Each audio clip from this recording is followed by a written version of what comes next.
Hi, guys. Good evening. Welcome back once again to the EdWord. I am your host, Eddie. In tonight's video, I will be discussing my thoughts and reaction on on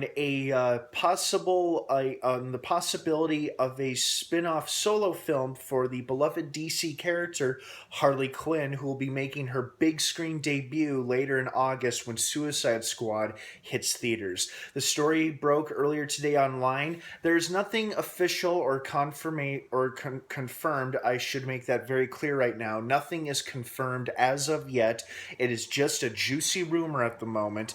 But according to several sources online, like The Hollywood Reporter, Margot Robbie pitched a solo Harley Quinn film to Warner Brothers where she would star and produce in it, and possibly with a female-led team of female supervillains or superheroines, such as Batgirl or Bird of Prey and other famous DC villainesses. I think it's an exciting concept. I mean, Margot Robbie looks great so far as Harley Quinn. It looks like she's really nailing it. Of course, we will only know and have only way to judge her and determine if we like her or not is when the movie comes out in a couple months. But so far, the footage and trailers I've seen, I'm very impressed, very pleased with what I've seen, as are many other people, both movie fans, DC fans, but especially Harley Quinn fans, because she has such an enormous fan base. You know, you can't help but not love Harley Quinn. She's just such a delightful character. You know, she's crazy, she's zany, she's humorous. You know, the Joker is so dark, and she's kind of like the light that balances out the Joker. So, you know, it makes their relationship all the more fun and interesting.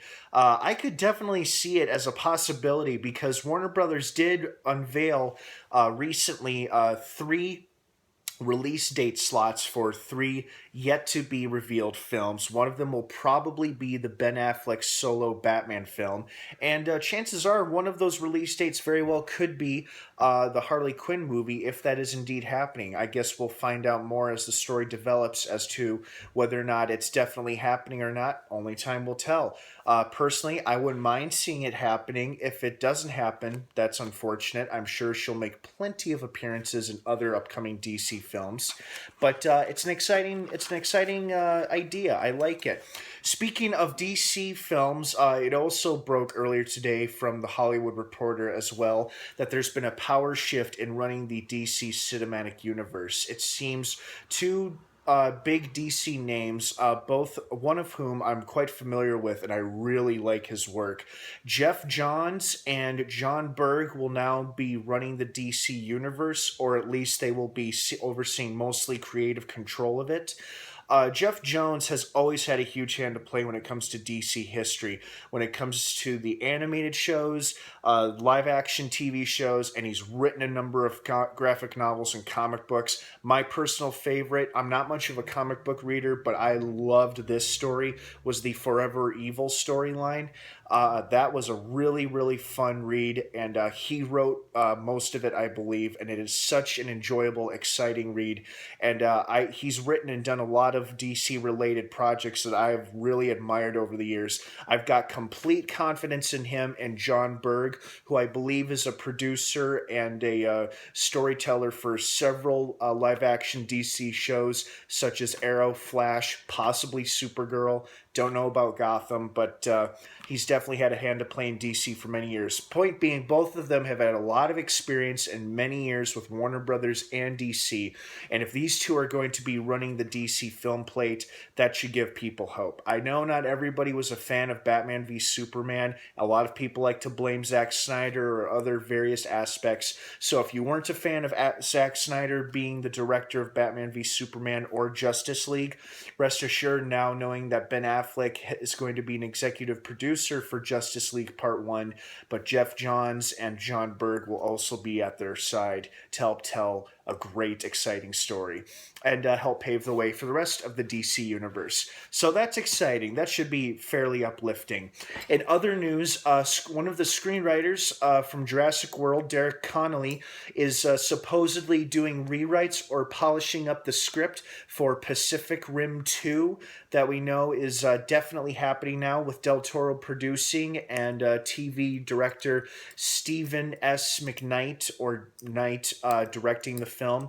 So it sounds like the script is just being tweaked and finalized, and hopefully we'll get more updates on that film once the script is all finished up and they begin shooting. So that should be exciting.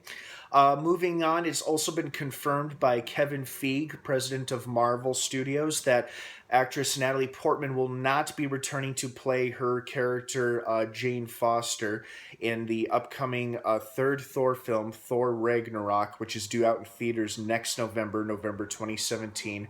Unfortunately, it seems like she and Marvel have had a their relationship has deteriorated. I know she had some problems with them going back to the second Thor movie, where original director of The Dark World, Patty Jenkins, was dropped from the project, which I believe angered Natalie Portman, which might have caused some ripples between her relationship with Marvel.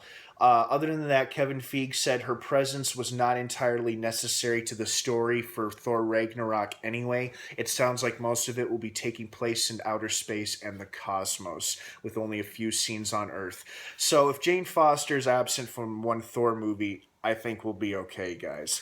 Whether or not she'll return for Infinity Wars or other Marvel movies, who knows? It seems likely she would appear for a brief cameo or a few scenes in Infinity Wars, but overall, not very important to the story, most likely. But those of you, some of you may feel otherwise. But that's your update as of now. Officially, no Natalie Portman as Jane Foster for Thor Ragnarok, which hits theaters next November. Moving along, unfortunately, Gareth Edwards will not be directing Godzilla 2. I know we all know he was originally connected to direct the film to his hit movie Godzilla from 2014, and as soon as he was finished with Rogue One, he was supposed to begin work on Godzilla 2. But it sounds like working on Godzilla and Rogue One has really taken a lot out of him, according to the stories and articles that I've read.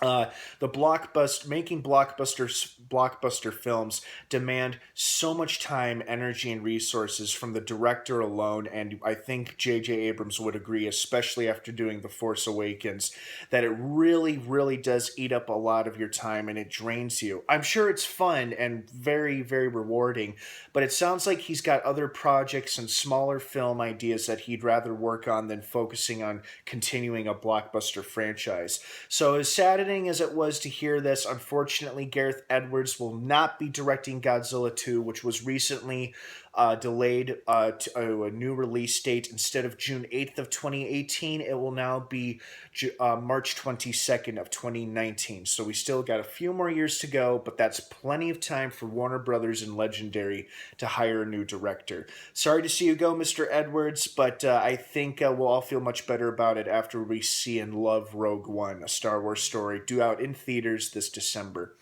In other news, I believe I covered... Oh, no, there's one more item. It was revealed yesterday via Twitter by one of the members of Broken Lizard, and I'm really, really sorry that I butcher his name. Jay Chandrasekhar, the leader of Broken Lizard, I believe, unveiled via Twitter the first official poster for Super Troopers 2 with the glasses and the hat and the mustache. And of course it says, "The time is meow." You can't help but laugh and chuckle at it when you first see it. And I believe it is the film poster for the movie, which will be screened or debuted at the Cannes Film Festival. No official release date for a theatrical release date has been revealed yet. However, it will most likely be released through Fox Searchlight Pictures, who did the first movie, and that movie was indeed theatrically released, and I'm sure the sequel will be too. So it seems like the film, with a poster being unveiled at the Cannes Film Festival, that would imply that it's finished and ready to be viewed, to be screened. Whether or not we'll be getting a release date soon, only time will tell, and hopefully very soon we will. But the poster was enough to get us excited and hopeful for the sequel to the beloved cult classic, and I cannot wait to see it, and I'm looking forward to it. All right, you guys, so that's your industry update as of late. All these stories have been happening for the past several weeks and several days. Also, I discussed this in my last video, in my episode review for Containment, and unfortunately, Containment has been canceled by the CW. But don't be alarmed, it was only meant to be a one-season show anyway, I think, because I believe they're going to end it after 13 episodes, because I was under the impression that it was a mini-series. However, it is possible they wanted it to be a complete full series, and that simply did not work out for them. But I think we'll be satisfied and enjoy the one season alone, since it can just tell one story overall. All right, you guys, thank you so much for tuning in here on the EdWord. Thank you for listening to me. I hope all of this information has been helpful to you. And I know some of it isn't exactly what you wanted to hear, but a lot of it was mostly good news, hopeful news for what's to come out in the next couple years. Please stay subscribed here on the EdWord for more news videos like this one, to stay up to date on all of the current news happening in the world of cinema and television. Thanks again so much for watching. Don't forget to like this video and subscribe down below. What are your thoughts on some of the topics and stories that I talked about tonight? Let's please be respectful and civil of one another's beliefs and opinions when you're leaving your comments down below in the comments section. Thanks again for watching this video here on the EdWord. Check out my Facebook page in the description down below. Have a great rest of the night, everybody, and of course, until next time, may the Force be with you.